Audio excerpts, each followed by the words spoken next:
in live stream here on January 9th, 2023. Mike Tanier here with the boss, Aaron Schatz. And Aaron, I have a question for you. If, Yes. if you were told that you had to go out and perform the national anthem before an important football game, how would you do it? I would sing and hope I hit all the notes. You just go out there and sing?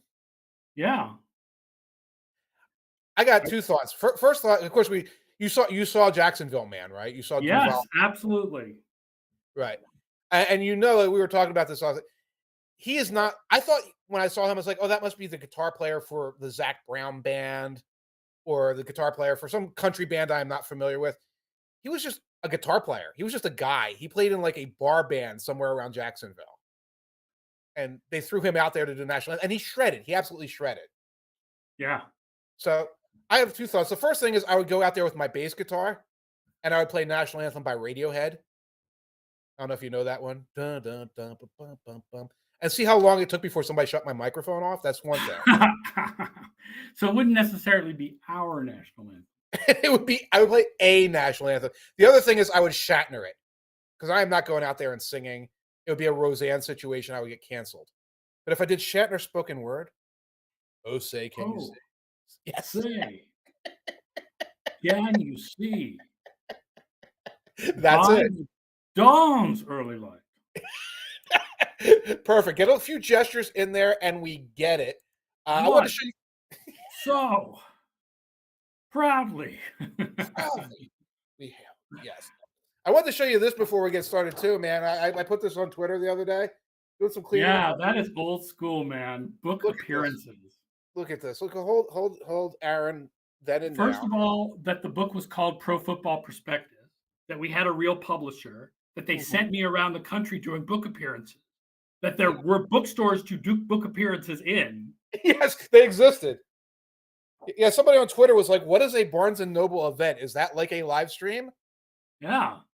Yes, and it's like a live stream in a store that sells blogs that were put on paper. That's how I tried to explain that. But the theme for this week's show is sabotage. So listen, all y'all, it's sabotage. We have a couple questions. Bass guitar song. That's a great guitar song, especially if you don't know how to play. That's really. Okay, go ahead. He would have kicked into that right after the national anthem. First sabotage question for you. Did Lovie Smith sabotage the Houston Texans on his way out the door by winning on Sunday? He kind of did. Yeah. And I think he kind of did on purpose in that, you can try to tank, but players and coaches, players in particular, have no incentive to tank at all. Right. And coaches who think they're going to get fired have no incentive to tank. Right. And they want to win games. So they are going to go out there and try to win games. And that is what happened, because I think Lovie Smith knew he was gone. And so he kicked into his normal thought process, which is, let's go win the game. Right. Right. And yeah, he is auditioning for his next job, whether it's in college, whether it's a coordinator, or whether it's in a booth. And going out with a bang, especially if you're going into the booth, is a great way to go. Like, look what we did on our last game. Look how much we're being talked about. Yeah, I mean, it really dramatically changes the discussion about the draft. Yes. Because the Texans at number 1 was very simple. The Texans will take their best quarterback. Yes. The Bears will probably stay at number 2, and they will probably take a defensive player. Easy peasy. Right. Now, the discussion is, would the Bears trade Fields and draft a different quarterback, number 1, or do the thing that a lot of analytics people want them to do, which I don't think they will ever do? Okay. Which is draft a quarterback number 1 and have Fields and that quarterback compete for the job. No, I'm sorry. There is no one to throw to. There is no one blocking. That's why I said I don't think that will happen. Or will they trade down, keep Fields as their quarterback, and do things like draft receivers and draft defensive players and, for the worst defense in the league from this year, and, hopefully get a whole bunch of draft picks that they desperately need to improve their team. And it's complicated by the fact that, I'm a great believer that you pretty much know after 2 years what you got in a quarterback. Right. And Fields, from the passing perspective, has been below replacement level for 2 years. He was the worst quarterback in the league passing this year in terms of total passing value. But 1, rushing value. 2, look at what he had around him. If ever there was a passing value doesn't tell you the whole story, bad quarterback in his first 2 years, it is Justin Fields. So I don't quite know what Chicago should do, but it is way more interesting this way. That's it. It's narratives win. Okay. Because then, like, we have mock drafts, so we can do trades. I can spend weeks in February and March populating our website with speculation, etc. And that's what makes it fun. I think Jim is saying they should trade down. The Colts are sitting there. The Colts need a quarterback. Yes. Okay, I don't think they would have to trade down very much. I think that they could trade down. They would only need to trade down a couple of spots, and they would still pick up a haul. And yes, Brian points out the fact that they traded their second-round pick for Chase Claypool, which, by the way, is not number 33. It's number 32, because the Miami Dolphins pick was vacated. That's right. Vacated. So the fact that the Bears trade 32 for Chase Claypool is weird. It's awful. It's awful. Chase Claypool, I like to say Chase Claypool had a good game once. Chase Claypool had a couple, but he's not a first-round talent, and they had to know that pick was going to be somewhere between 32 and 35. Right.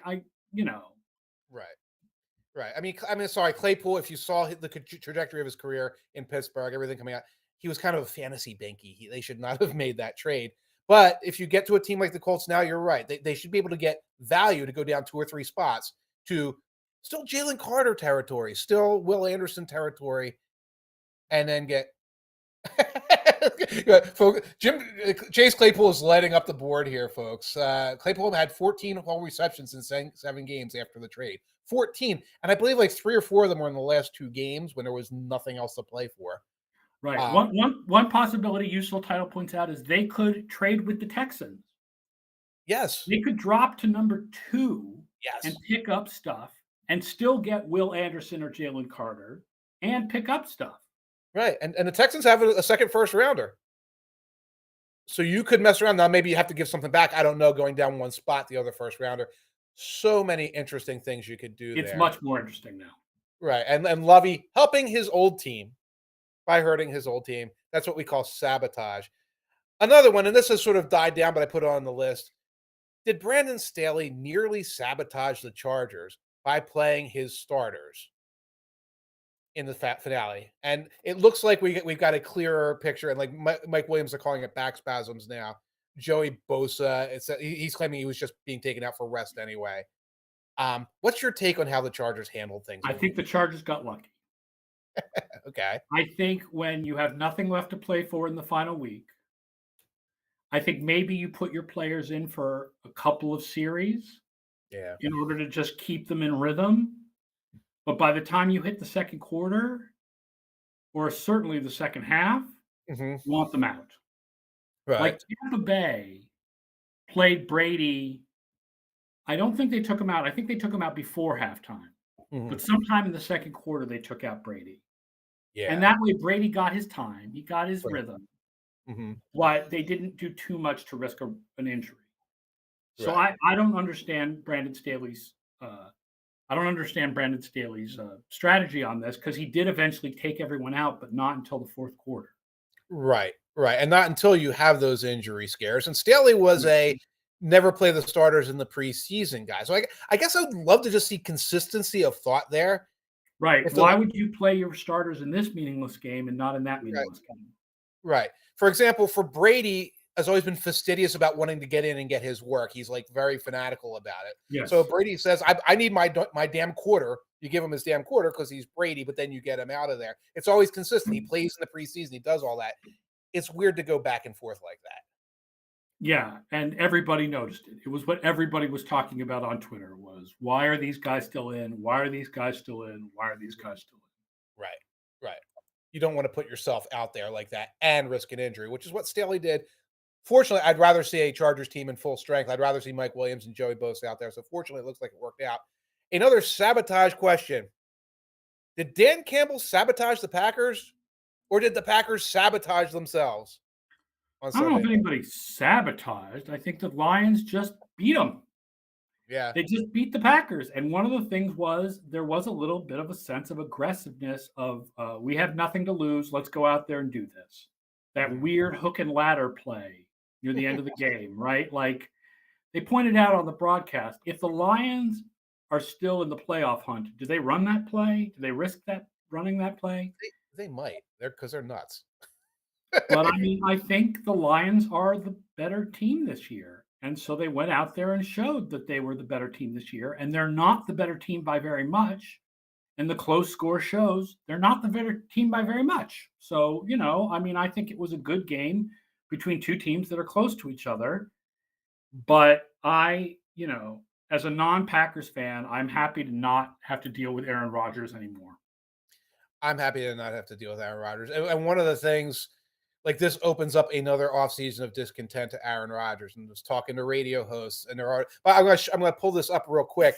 We're Although I already feel like if they made that last playoff spot and then went to San Francisco and got destroyed, yes, wouldn't it be the same offseason of discontent? it would be. It'd be more hilarious. Actually, I don't know if it even would be more hilarious because having them lose on a hook and lateral in a game where Jim Steinschulte brings up Quay Walker. That was an ugly situation. The Rasul Douglas thing on the field goal was a weird, bizarre situation. You had Rodgers heaving the ball, heaving these YOLO balls downfield. One interception was called back. Almost identical play that kind of kills it in the fourth quarter. He had an Aaron Jones fumble as they're moving in. So many things where it looked like sort of self-destructive behavior on the part of the Green Bay Packers.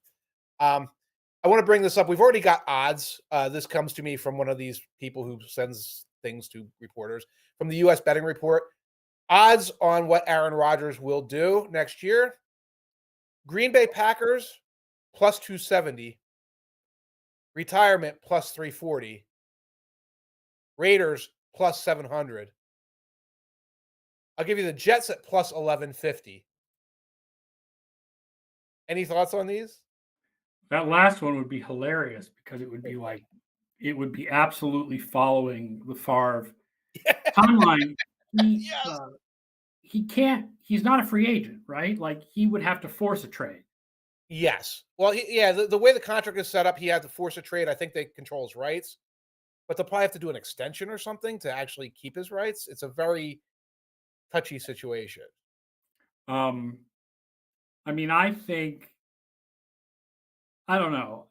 It's because of Brady. I don't try to guess anymore whether these guys are going to retire or not. Because when I think makes sense for them to retire, they don't. Right.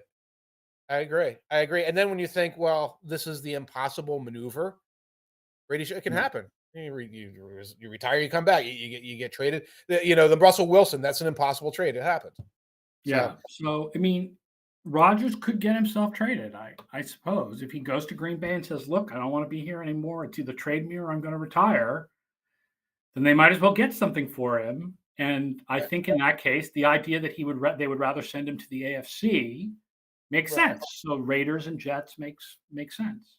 Yes, we also have the Miami Dolphins on that list at plus 1150. Now, keep in mind, some of these are like estimated odds. They're put out by publicists. I don't think you can get this Right. action anywhere. If I was taking that action, I would probably just take the Packers because the status quo has always been the status quo. This is the couple that never divorces but never stops fighting, and Yeah. you might as well just happen for another year. Yeah. I- Yeah. I would think the Packers should be an even money, not plus 270.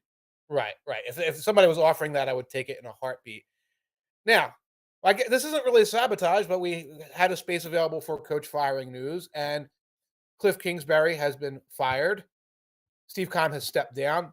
Aaron, how stunned, how absolutely deeply shocked are you by this news? Don't I look shocked? My God, man, you're in a fugue state. This is I mean, the Cardinals crashed out this year. When Yeah. you combine the Cardinals' crash this year with the constant second half declines every year of Kingsbury's career, and with the personal issues that apparently exist between him and Kyler Murray, Right. well, you're not moving on from Kyler Murray, so you got to move on from Kliff Kingsbury. And um, now it's sort of an interesting idea of is that like how attractive a job is that because you get Kyler Murray, but you don't get him Right. right away. Right. And with Keim stepping away, you don't know like how is personnel going to be handled? Well, I would if I'm the Cardinals, I hire my GM first. I probably would too. Unless you're making a Sean Payton pitch, then you Unless say, you're "Look." making a Sean Payton pitch. If you're hiring a young up and coming offensive mind to work with Right. Kyler Murray, you start with a GM, and then the GM hires the young up and coming offensive mind that he can work. Right.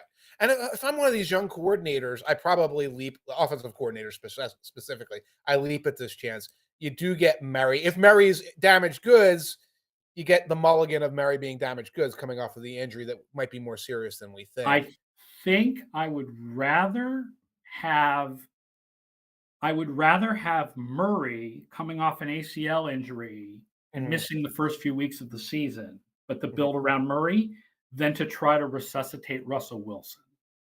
But I would rather have Walton family money than whatever Bidwell is going to pay. But the money's the money, especially at the young coordinator. You're not going to get Peyton bucks. You're going to get like a nice chunk. Although who knows? Matt Rule got like insane amounts of money with like, hey, look at me. I coached Temple. So I guess anything is possible.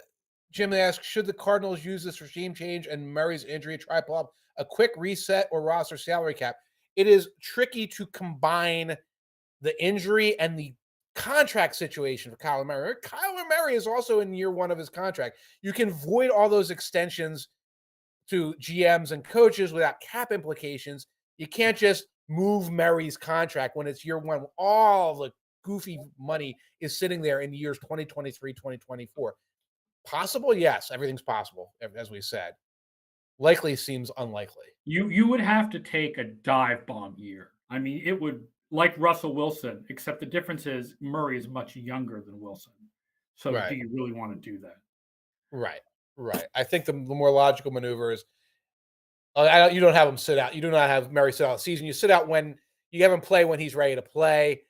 There's all these guys who are bridge quarterbacks who could be sitting around that you could grab as bridge quarterbacks. So you Yeah. grab your Brissett or somebody and you go with it. Hopkins is gone. They will deal Hopkins. Good. Everybody Yeah. seems to feel that way. There is the New England media is very excited about this possibility of Kingsbury and Hopkins as a group deal for the Mm, Patriots, mm, mm, which sounds like mm. uh, it sounds like something that would not happen, but would be perfect. Well, yeah, yeah, right, right. It's Like, it's it's a pipe dream. It's a pipe dream, but it's a really good it's pipe dream. What do the it is Patriots need? Oh, a number one receiver and an offensive coordinator. Well, here you go. Number one receiver and an offensive coordinator. Have them both. right. And Kingsbury does have a little bit of a background there, but like I played there briefly, might not be the background to say, hey, I'm going to jump in to the saddle as offensive coordinator. Right. The story is that Kingsbury got his start in coaching with the Patriots using him as a coaching intern when he was on IR in 2003 or whatever. Right. Whatever. I don't know how much that means. It doesn't. I think the Bill O'Brien possibility is a lot better. And I don't know if the Patriots are really trading the 14th overall pick for DeAndre Hopkins at this point, given Hopkins' age. Yeah. Maybe they could get him for a second. That could happen. That could be a salary dumpy element to it. Although Nuke is still Nuke. I think he would get a bidding war. You'd have Yeah, teams. I don't think a first, but maybe the second. Maybe the second would get him. Right, right. Teams like the Giants would put a lot on the table, et cetera, et cetera. Right. And yeah, I think the Kliff Kingsbury, who is a young up and comer, 23-year-old, is different from this guy now. I think in terms of expectations, ego management, ability to get along with people, I'm not certain he's going to fit snugly in Belichick's plan right now. Now, let's get onto the games a little bit. We got 6 wild cards coming up, and I'm going to ask you, which of next week's games are you most looking forward to? That is tough. I think I am most looking forward to the Jaguars and the Chargers because it's a little bit of a prove it for DVOA because we have the Jaguars higher than the Chargers and because Okay. it should be an exciting offensive battle, right? Should be a Right. lot of offense in that game. And the two closest games should be that game and the Battle of the Frauds between the Vikings and the Giants. And I'm honestly I think more excited for the battle of the internet quarterbacks Yes. rather than the battle of the frauds. Well, That's coached frauds. You know, well, I've said all year I don't like calling the Vikings frauds, so I'm kind of joking, but you know what I mean, right? right. The Vikings and the Giants is the battle of the teams that way outplayed their DVOA and their advanced stats of all kinds, and the Jaguars and Chargers is the battle of the internet quarterbacks. And I think, especially, Baltimore Cincinnati games are fun if Lamar Jackson plays, but he Yeah. seems like he's, vaporware at this point. So Yes. I'm hoping to see him crash through the door and make that game interesting. I don't have high hopes. Don't call them frauds. They're flukes. They're not yeah, frauds. they're interesting. They're historically interesting. They're like flat little fishies. They're flukes. I'm kind of in the same place. I want to see these two quarterbacks. I want to see them ball out. I want to see this wild who's next, who's now matchup. It helps that it's the Saturday game because in the Saturday games, I'm not sitting there at my computer like this. It sounds like it's going to be a fun game.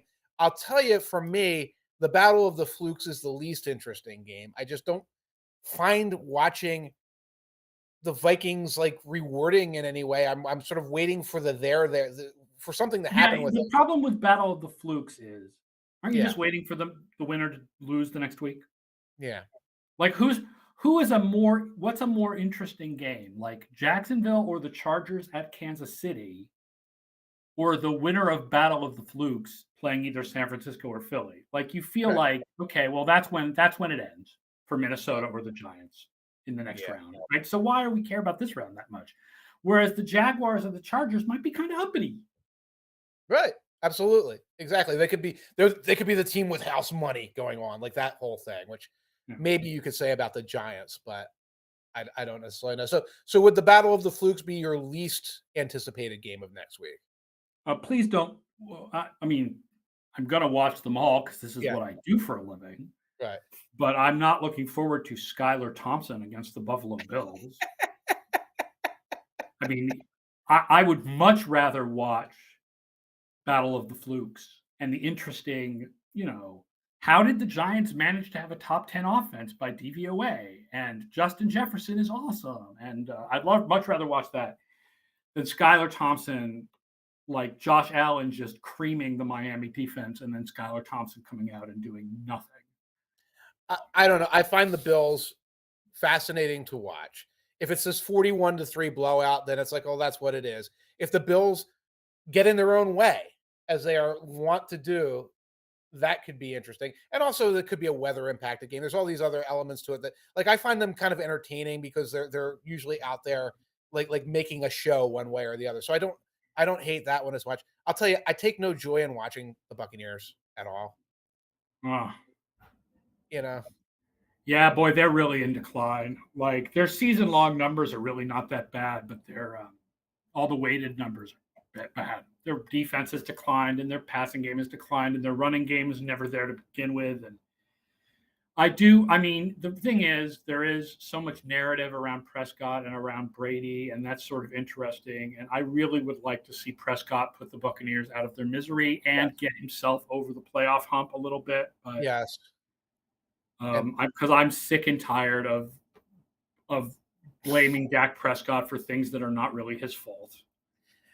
yes, but also it'd be nice if he didn't hand the other team a touchdown a week, Every so often, yes. like the 4 times in the last 5 weeks. But one thing I noticed about the Buccaneers, I was doing some research. According to Pro Football Reference, their running game, they only had 9 broken tackles all year.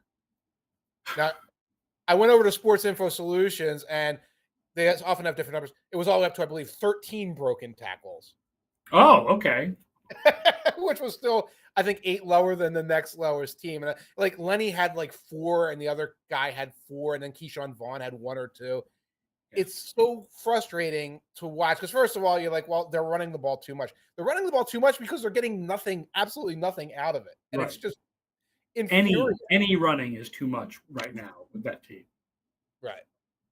Absolutely. So we just talked about the Skylar Thompson experience. Bills, it's now minus 11, by the Yep. way. Yep. But Bills minus 11. Still taking it. You're taking it. Yep.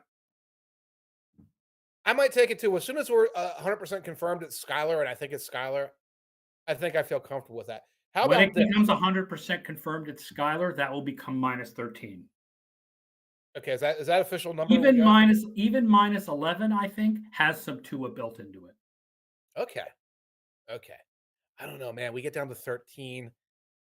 Josh Allen throwing that red zone interception or two. I don't know. Skylar was horrendous yesterday. I don't know if you were watching the Patriots, I take I it. was watching the Patriots, yeah.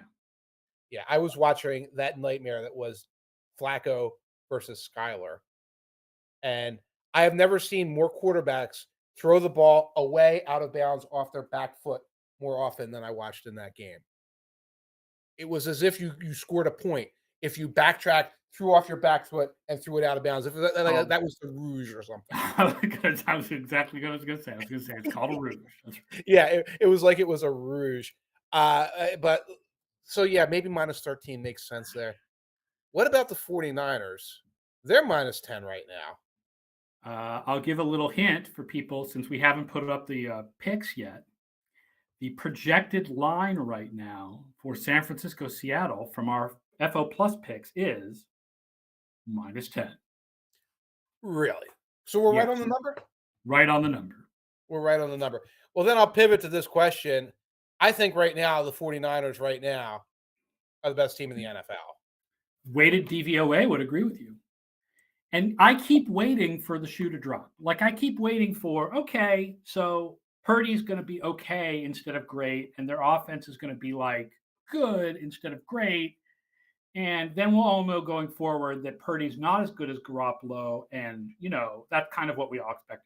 But it's not happening. Right. Right. And you do reach a point where you say, well, inevitably this has to happen, and your only argument in favor of that is, well, that's what always happens, not anything. Right. It's been 6 games, and with each game of this, we have more evidence that this is real. And I mean, I still think there's a chance that Purdy shows that he's not as good as Garoppolo, but it's much less of a chance than it was after 2 or 3 games. I'm just looking up something real quick. I'm working on some stuff for walkthroughs later in the week. Net line of scrimmage per drive. Now, tonight, folks realize you start your drive, your average drive, you start at 22-yard line. Your opponent starts their drive at the 25-yard line. That's a -3 net differential. I like to think of that as like the blood pressure of a team, because it's like you can take the blood pressure there and your blood pressure is fine. That means you're probably healthy. If it's super high, it means you probably have a lot of health issues. Net differential, number 1 in the NFL, the 49ers. Net line of scrimmage differential, 5.24 yards per drive. Second place is 2.89 yards per drive. The Lions almost double the second place team. And the 49ers are first in defensive starting field position, first in offensive starting field position. This is a team that just is beating you in every little way. Every little dial that can get turned is turned and pushing you and tilting the field against you. It's amazing. Yes, the top defense in the league this year and close to the top offense if you take out week 1. Wow. Absolutely unbelievable with a 7th-round rookie quarterback. With a 7th-round rookie quarterback for 1/3 of it. For 1/3 of the season. Sleepy Time Junction asks, Mike McDaniel still at risk of losing his job, yes or no? Show about top out last week. The factor for me, and I'll let you answer. We are waiting on the whole idea of Stephen Ross, Michigan School of Business alumni, and his possible flirtations with Jim Harbaugh, University of Michigan coach, who swore that while he cannot predict the future, he swore that he thinks he'll be coaching Michigan maybe in 2023. So the factor here is not so much McDaniel's performance, unless he gets an upset. I think he gets an upset, he's safe. But what Ross thinks, Harbaugh thinks, and what sort of back channel conversations they may have had. Yeah. What about you, Aaron? I would agree. If they beat the Bills, it would look really bad to fire McDaniel. Yeah. Because don't forget, you would be firing You after having your draft pick Vacated. for trying to poach coaches, you would be firing a, let's not forget this, even though he doesn't look like it, African American head coach Sure. after he beat, after he upset possibly the best team in the conference Right.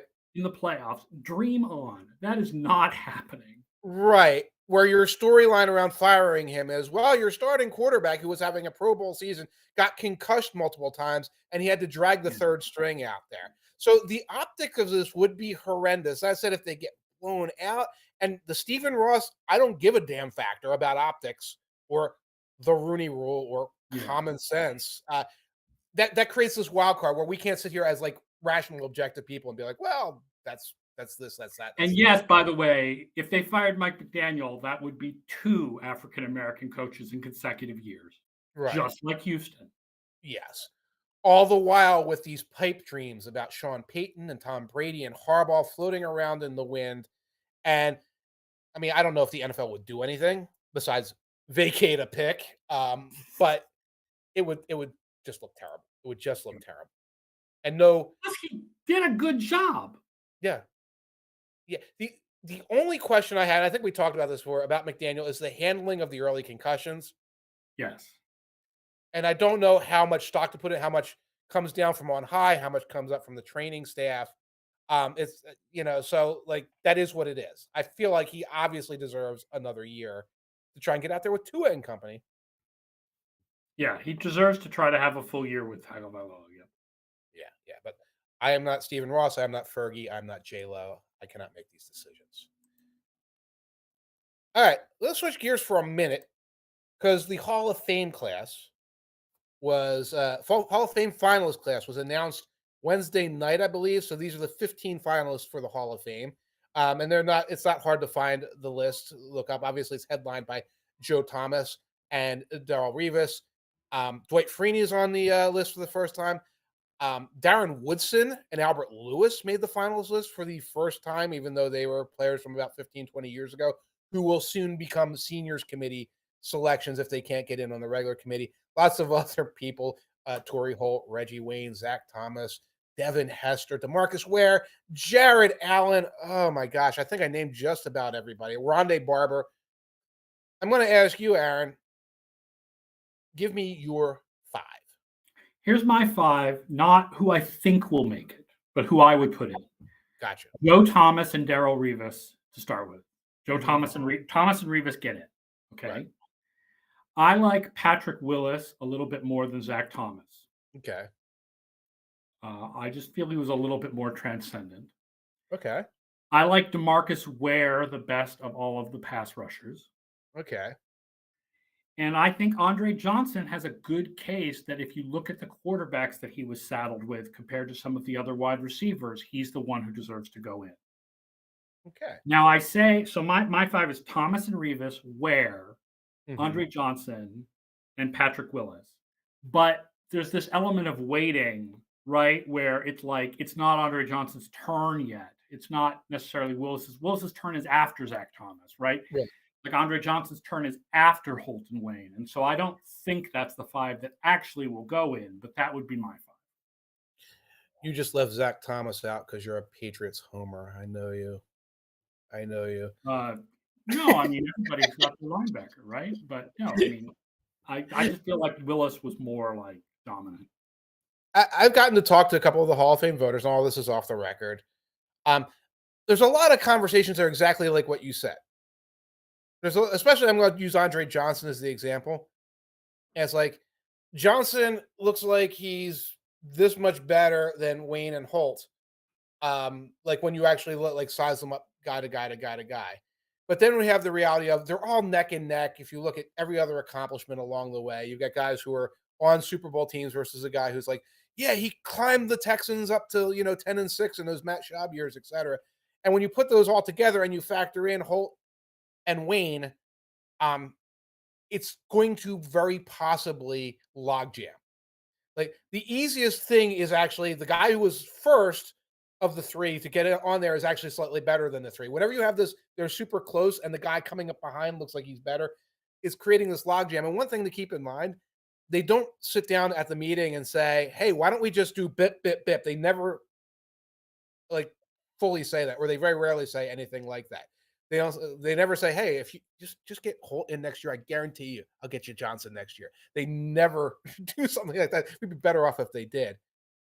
One guy that probably is like Brian is listening. I think he has opinions on this. Devin Hester. Yeah. A lot of support in the room. A lot of support from former players. And based on what I'm here and coaches, based on what I'm hearing, I would say of the after okay, the top two are in, Revis is in, Thomas is in. I don't think that's an issue. Hester might have the best chance of everybody else on that list. Yeah, I understand that that's the case. I wouldn't make the case, but I'm not a believer in Hester as a Hall of Famer, but I understand Yeah. the narrative. Like if it's the Hall of Fame, Right. right? I mean, if it's not like, hey, statistically, is a return man as valuable as a player at other positions? And oh, by the way, was Hester really the best return man of all time? Right? Like, Right. no, let's talk about fame. Yeah. Was Hester the most famous return man of all time? The one who caused the most fear in opposing teams, even if he was not the best? Yeah. So that is a lot of what goes into the Hall of Fame voting. Yeah. And the other part of that, and this is where, because I'm with you, it's like he if Steve Smith was a return man his entire career, he would have blown Devin Hester away as a return man. Unfortunately, Steve Smith was also went from receiver to return man to starting receiver because he was Right. good, and they needed him to do more. And now he's stuck at semifinalist stage because he's stuck behind Johnson and the Holton and Wayne. Brian brings up Billy White Shoes Johnson. His name comes up in conversations. Brian Mitchell's name comes up in conversations as outstanding return man. But when the phone rings and it's an ex-player and an ex-coach, and you're a voter, and they start going to town on like he did this to it. Like we game plan this. Some coach comes on. We put all of our starters on special teams. We kicked all these other things. When you start doing that, like if I got this thing start buzzing right now, I'd probably change my opinion significantly. And I think Yeah. that's one of the things that's happening. I mean, I understand ex players and ex GMs and coaches, and they have a lot of impact on how these guys vote. Right. And so I agree with you. I would not be surprised at all if Hester gets in. Right. Right. He may very well get in. You're right in terms of the linebackers. I think a lot of people love Patrick Willis and they just want to say, okay, Zach Thomas this year, Patrick Willis next year. Let's actually happen. I think that's actually how that's going to go down. I think last year that was going to go down, and there was a full court press for Sam Mills, and that's why Zach Thomas did not get in. But that's the kind of thing that's happening. Coryell's in, Derek Snyder. Yeah, is Coryell was last year's senior committee? This year, now remember, coaches Or and is he this year's senior committee? This year's senior committee, which is also the coaches and contributors committee, Right. finally has Coryell in there. Now he has to get rubber stamped. He will get rubber stamped. The problem with Don Coryell, Derek, is that for years coaches were put in, and owners and everybody were put on the same list as the players. So you might be looking at a list and say, okay, Brett Favre and Don Coryell and George Young, some team owner who's on the list, and like the Hall of Fame people on the background being like, he's going to contribute a lot of money. So like there were a lot of things like that, and that's why Coryell always got stuck in this thing. He wasn't a head coach with 3 Super Bowl rings where he could get to the top of the list. He was like, we had to talk about impact and things, and he couldn't push past players. That's what happened. All right. Well, do we have an ad read here, Aaron? Well, we should remind people to use. I don't have it in front of me. I didn't print it off. Oh, me either. Underdog Fantasy. UnderdogFantasy.com does sponsor our show, and they do have playoff best ball tournaments. And this is your time. Yes. To get in on playoff best ball tournaments, and there are prizes, and I have no idea how much the prizes are, but they're there and they're cash. Right.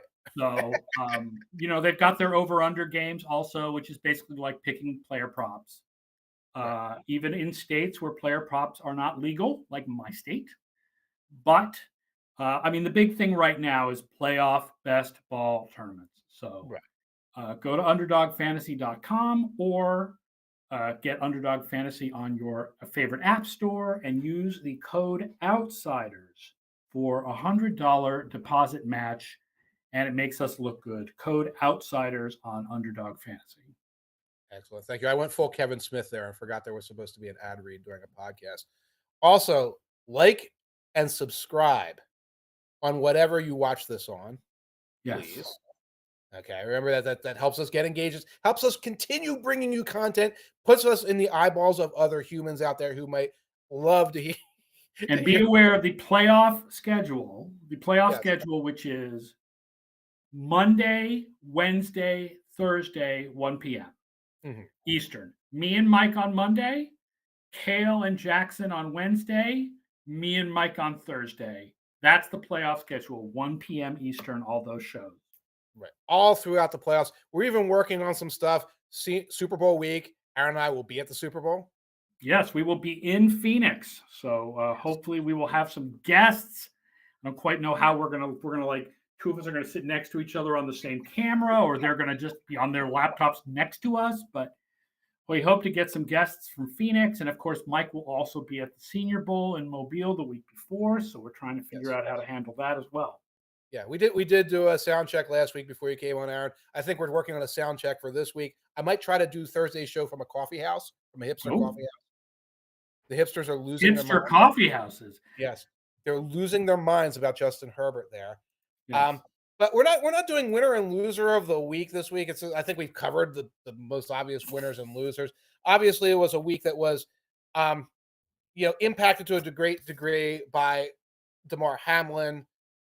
The encouraging health news that we got from him, and lots of tributes that the league did, very appropriate, very touching, heartfelt tributes around the league that kind of made this week feel special in a different way from the playoffs and all the drama of the NFL. And I wanted to ask you, Aaron, was there an inspirational moment for you from this week? I mean, seeing Damar Hamlin tweet regularly throughout the game was inspirational. And even though it was against my team, that first kick return touchdown on the first play of the game, the fact that the Bills scored a touchdown on the first play of the game was inspirational. Yeah. Right. And to hear the crowd. It's mind-blowing that the Patriots stayed in that game after that moment. It was. They played very, very hard. Yeah. Mac had one of his better games this year. Josh Allen threw an interception in the red zone because if momentum exists, that had to be the greatest emotional momentum moment I can remember. Right. Like other than Steve Gleason's punt block, maybe after Katrina. No, that's it. That's it. That is the most. But this was pretty huge too. It was pretty huge, and for me, it was seeing not just Hamlin tweeted out a love to my brothers, things like that. And then he kept tweeting. Like he commented several times on the game and everything. And you and I, especially at our age, we have people like get sick and we lose track of them and we try to keep up with them and like health emergencies. And then you see them again on Facebook. Like they were gone for a while, you knew maybe they were hospitalized, and then you see and they're talking about their dog again or things like that. Like the road to recovery and how we perceive it now for so many of us are they still on the social networking? Are they on their screens? Are they chit-chatting, doing the things that we think of, especially since 2020, as everyday life? Now, of course, everyday life for Hamlin would have been to be out there. But to be able to be like, oh, yeah, there's a touchdown, things like that.